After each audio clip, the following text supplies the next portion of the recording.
Structure and function of the pulmonary system. The pulmonary system is made up of a series of airways that conduct air to the lungs. The upper airways include the nasopharynx and oropharynx, which serve as entry points for air and help condition it before it reaches the lower tract. The larynx sits at the junction of the upper and lower airways and contains the vocal cords.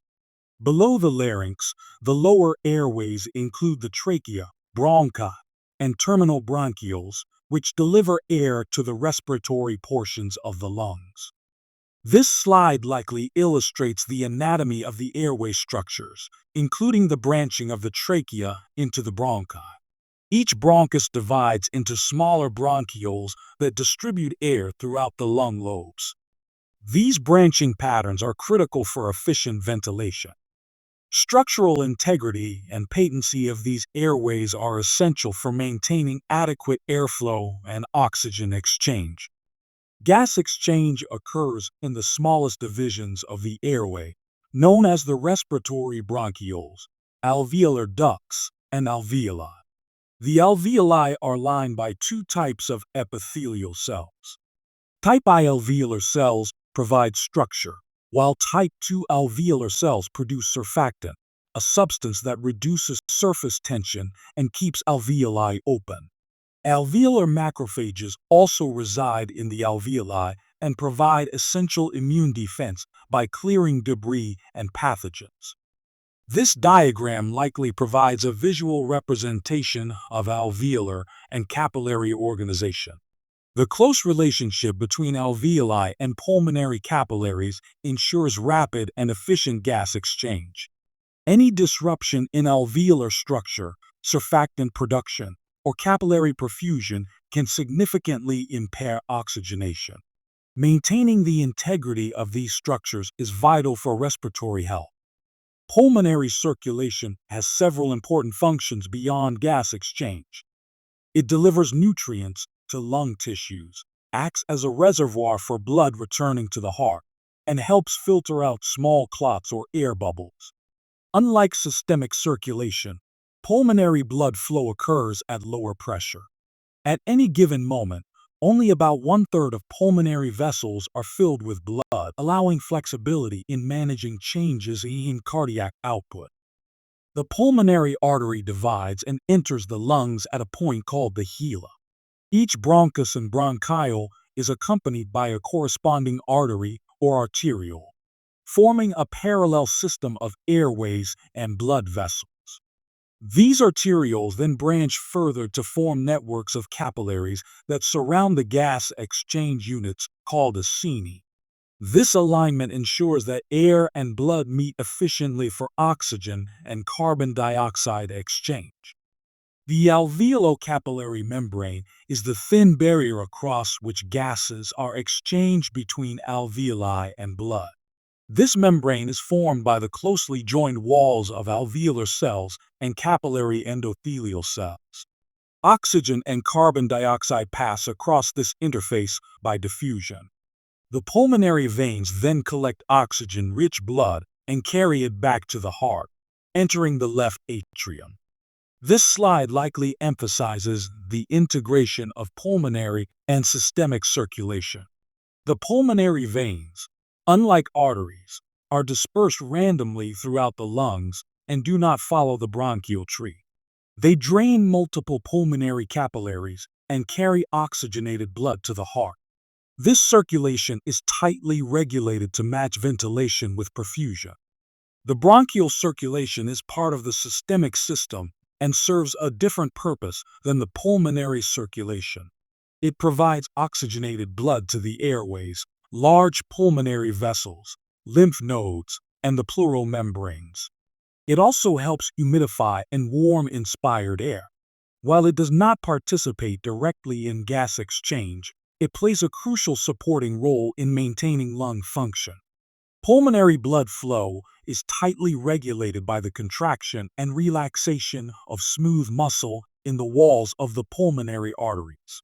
When these muscles contract, the lumina narrow, increasing resistance and reducing blood flow. The most important trigger for pulmonary vasoconstriction is low oxygen levels in the alveoli.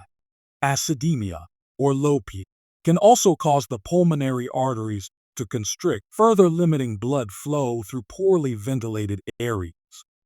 The chest wall includes the skin, ribs, and intercostal muscles, which together form a protective and flexible structure surrounding the lungs.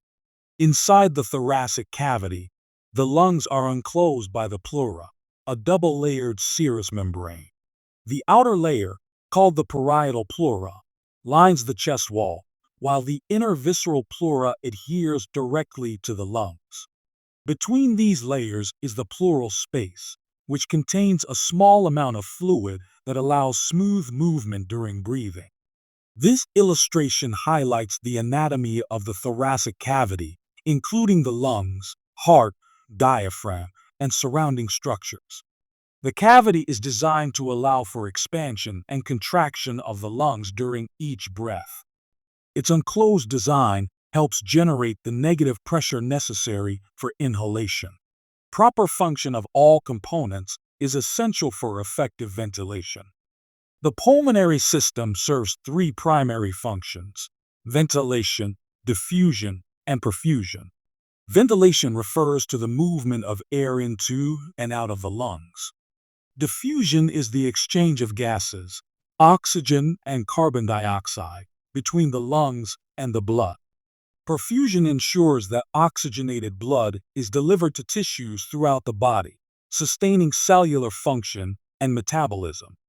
Ventilation is the mechanical process of moving air into and out of the lungs.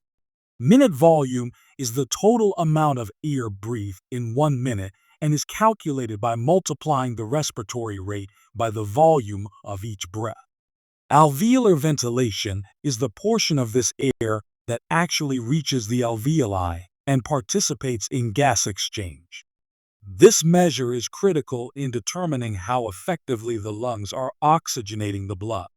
Breathing is controlled by complex neurochemical mechanisms located in the brainstem. The respiratory center includes dorsal and ventral groups that control rhythm and depth, as well as pneumotaxic and apneustic centers that fine-tune the signals. Specialized lung receptors respond to irritants, stretch, and changes in blood gases. Chemoreceptors, located centrally in the brain and peripherally in the carotid and aortic bodies, sense changes in carbon dioxide, oxygen, and pH to help regulate breathing rate. This continuation of ventilation regulation emphasizes the coordinated response between the brain, lungs, and blood vessels. Central chemoreceptors respond primarily to changes in carbon dioxide and pH, while peripheral chemoreceptors are more sensitive to oxygen levels. Together, these systems ensure that ventilation adjusts to meet the body's changing needs. Whether at rest or during exercise, the respiratory system constantly adapts to maintain balance. The major muscles responsible for inhalation are the diaphragm and the external intercostal muscles. During inspiration, the diaphragm contracts and flattens, creating negative pressure that draws air into the lungs. When more effort is required, such as during exercise or respiratory distress, accessory muscles like the sternocleidomastoid and scalene muscles assist. In normal, quiet breathing, expiration is passive and does not require muscular effort. When forced expiration is needed, such as during coughing or heavy breathing, the abdominal muscles and internal intercostals become active. These muscles push the diaphragm upward and compress the thoracic cavity, helping to expel air from the lungs. This process becomes particularly important in conditions where airway resistance is increased. Coordinated muscle function is critical to maintaining adequate ventilation. The mechanics of breathing depend on several key factors. Surfactant reduces surface tension in the alveoli, preventing collapse and promoting easy expansion during inhalation. The elastic properties of the lungs and chest wall allow them to stretch and recoil with each breath. Compliance refers to how easily the lungs expand, while airway resistance reflects how much pressure is needed to move air through the airways, both of which determine the effort required to breathe. This slide continues the discussion on the physical forces involved in breathing. Elastic recoil is the tendency of the lungs and chest wall to return to their resting position after being stretched. Airway resistance increases when the diameter of the airways narrows, making it harder to move air in and out. The amount of energy required to breathe is referred to as the work of breathing, and it increases in conditions like asthma or emphysema. The process of delivering oxygen to the body and removing carbon dioxide involves 4 key steps. First, air is ventilated into the lungs. Second, oxygen diffuses across the alveolar membrane into the blood. Third, oxygenated blood is pumped to body tissues, where the fourth step, diffusion of oxygen from capillaries into cells, occurs. Carbon dioxide follows the same path in reverse, from the tissues back to the lungs for exhalation. The amount of oxygen available for diffusion into the blood is determined by the alveolar oxygen tension, or partial pressure. This value is influenced by barometric pressure, the amount of water vapor in the air, and the concentration of inspired oxygen. Adequate ventilation is essential to maintain optimal alveolar oxygen tension. If this tension falls, oxygen delivery to the blood becomes impaired, leading to tissue hypoxia. Ventilation and perfusion must be well matched to allow efficient gas exchange. Gravity and lung structure affect how both air and blood are distributed within the lungs. The lungs are divided into zones that reflect these differences in blood flow and ventilation. The ideal ventilation-perfusion ratio is about 0.8, meaning that the amount of air reaching the alveoli is slightly less than the amount of blood reaching them. Oxygen moves from the alveoli into the blood by diffusing across the alveolocapillary membrane. Most oxygen in the blood binds to hemoglobin, and this binding determines the oxygen saturation level. The relationship between oxygen and hemoglobin is represented by the oxyhemoglobin dissociation curve. Factors like pH and carbon dioxide levels can shift this curve, a phenomenon known as the Bohr effect, altering how readily oxygen is released to tissues. This slide likely illustrates or emphasizes key aspects of arterial oxygen transport and how changes in pH temperature or carbon dioxide affect hemoglobin's affinity for oxygen. In acidic conditions or with rising carbon dioxide, hemoglobin releases oxygen more easily. This helps tissues get more oxygen when metabolic demand is high. The curve is a useful tool for understanding how oxygen delivery adapts to different physiological conditions. Carbon dioxide is transported in the blood in 3 forms: dissolved in plasma, converted to bicarbonate, and bound to hemoglobin as carbamino compounds. Most carbon dioxide is carried as bicarbonate, a reaction facilitated by the enzyme carbonic anhydrase. The Haldane effect describes how oxygen levels influence carbon dioxide transport. Less oxygenated hemoglobin can carry more carbon dioxide. These mechanisms ensure efficient removal of waste gas from tissues. As people age, changes occur in both the lungs and chest wall that reduce respiratory efficiency. The chest wall becomes stiffer, and the elastic recoil of the lungs decreases, making breathing more laborious. The surface area available for gas exchange declines, and capillary perfusion is also reduced.